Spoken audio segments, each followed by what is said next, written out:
America is terrible about sex education. I think the only real sex ed I had in high school was sophomore year. The gym teacher, who was also the family education teacher, qualified for both. Who can imagine? He gathered us in the library, and he said he'd answer any questions we had, but he warned us he might not have all the answers because he was a gold star gay. His word. And I raised my hand, of course. I was like, I'm sorry, what's a gold star gay? And he explained a gold star gay meant that he had never had sex with a woman. And that only confused me even more. Because when I graduated high school, I was like, where the fuck is my star?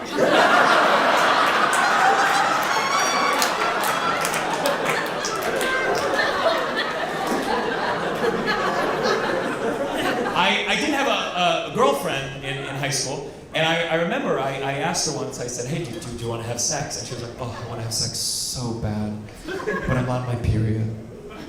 And this went on for months and months. And I was too scared to Google it, so one day I went to my mom. I was like, Mom, this is really uncomfortable. Can you tell me how long a woman's period lasts? And she said, only if you promise not to tell your father.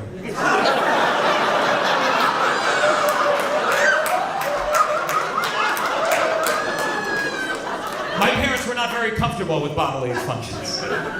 Once I was in my parents' bedroom, and I noticed there was a little red splotch on the sheets. And looking back, it was obviously blood. But I was a teenager. I asked my dad. I said, what's that red splotch? And he was like, oh, your mom can explain that to you when you're older. And sure enough, when I turned 18, my mom told me she used to hit him.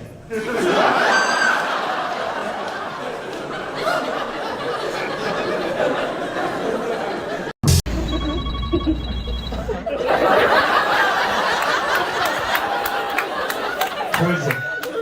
It's an alarm. Oh, is this an alarm? What was, like, if you haven't laughed by now, you're gonna leave? What is it? It was my, like, get ready for bed alarm. You're getting ready for bed? Do you just have a long nighttime routine? Yeah, and I'm, like, going to church tomorrow.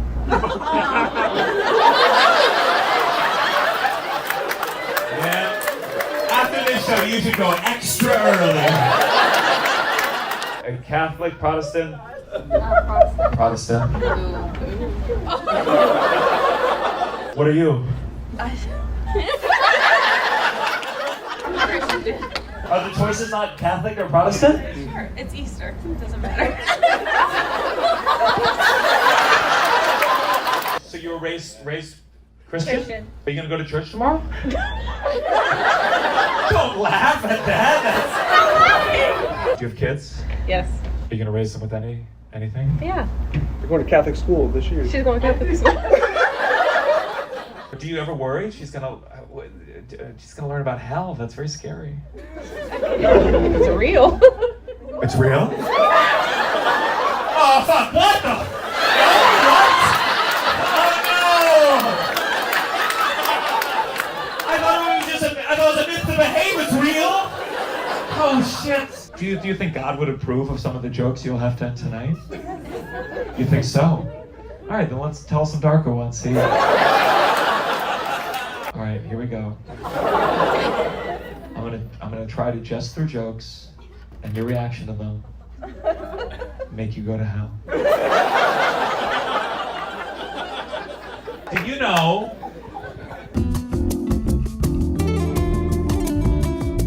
But that's a lot to type with one hand.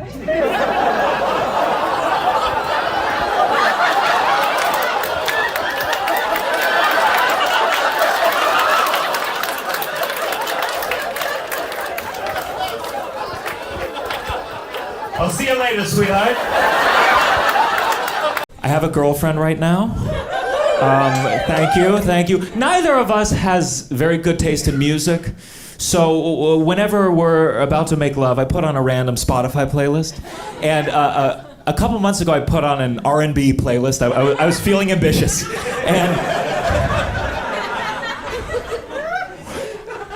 And R. Kelly came on. Yes. You've heard the news? And my girlfriend was like, oh, no, we cannot listen to R. Kelly. R. Kelly is a pedophile. And now here's the thing. And just hear me out for 1 second. technically speaking, R. Kelly is not a pedophile. Just give me 1 second. I promise this goes away. Just hear me out. The term pedophile refers to people who are attracted to those that are prepubescent. Then there's something called a hebophile. That's people who are attracted to those in the early stages of puberty, like 11, 12, 13, 14. And then there's something called an ephebophile. That's people who are attracted to those in the later stages of puberty, like 15, 16, 17, 18. But I think the reason we don't make those distinctions is because it's very hard to explain the difference without sounding like a pedophile. I have to fly so much for this job. I'm very scared of flying, and I know I'm not going to die in a plane crash because I'm the main character.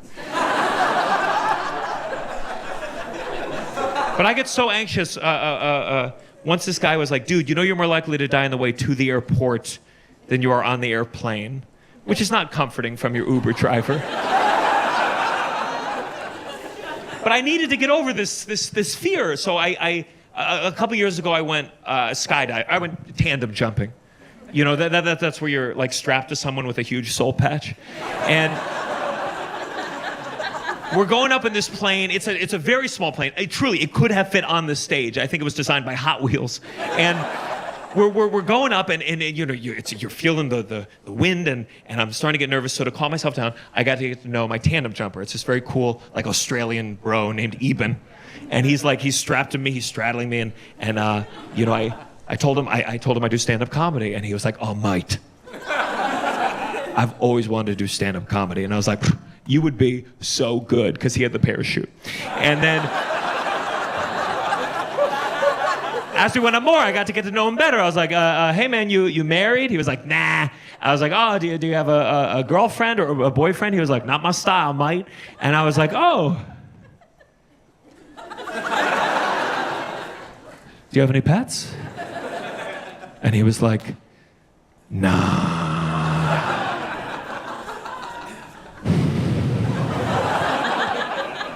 If I disappeared, I don't think anyone would notice.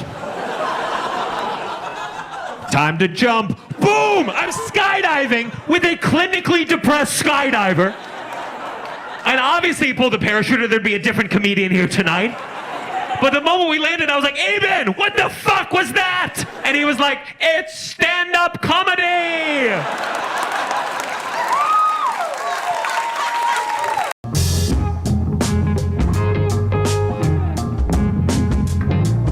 I did some marches for Black Lives Matter. I did some protests. I marched mostly in Harlem to make up for gentrifying Harlem. I live across the new Whole Foods on 125th and Malcolm X Boulevard, which is what he would have wanted. And I wish I should have marched. I hadn't marched a lot before, and I wish I had started with something like less important, like protesting the Whole Foods. Because not all the chants were made for me to say. Like maybe I got a little too into it, but we were walking down Fifth Avenue, and I was like, you know, no justice, no peace, fuck these racist ass police. I turned to my right, and there were about, I don't know, a dozen black police officers. I was like, it's a trap! Oh fuck, who's filming me? I short-circuited. I was like, Black Lives Matter, so your lives matter. All lives that are black. Jerron, can we switch places, please? But I learned there's parts I needed to bow out. It's like singing along to Kanye. I'm going to talk about politics, but I want to be careful because you may have read there's a famous Twitch streamer named Hassan Piker, and he's very good, and you know, he talks about politics a lot online, and he left America for like work, I think, and then when he flew back, he got detained at the airport. And I'm honestly, I fly back tomorrow, and I'm truly so scared they're not going to know who the fuck I am. I'll show them my passport like Gianmarco Soresi. I don't even think borders should exist. And they'll be like, right this way. I'll be like, no, wait, look at this. Here's a clip where I say if Elphaba was real, she'd be a member of Hamas. And they'll have to usher me into the country, I'll be like, no, my cousin's Luigi Mangione, I swear. We know Luigi? Yes. Yes. I'm a fan of Luigi Mangione. Of course, I could never do what he did because then I'd have to confront how people actually feel about my looks. I mean, God, you've seen that picture of him hiking shirtless? That's a guy going to the gym. That's a guy, he's deadlifting, he's bent. I mean, maybe that's why he has so much lower back pain. I got a personal trainer. He was like, what are your fitness goals? I said, to commit violence against the state.